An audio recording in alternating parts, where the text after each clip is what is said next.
You want to learn a hand signal that can save your life? It's thumb across, fingers down. That means I am in trouble. Thumb across, fingers down. So I just saw a live video of this. A woman pulls up at a red light. She looks across. There's a young girl sitting in the car in the passenger seat, and she's doing this, thumb across, fingers down. And that woman knew that sign that I am in trouble. She was able to call 911, and that young girl was rescued from the car. It was a sex trafficking operation, but had she not known that, that girl would be gone.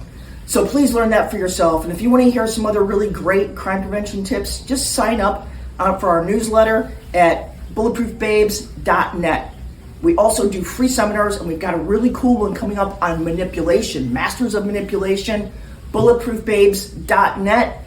Upcoming events, you'll see it in the tab, totally free, and you'll get a lot of useful information out of it. I'll see you there.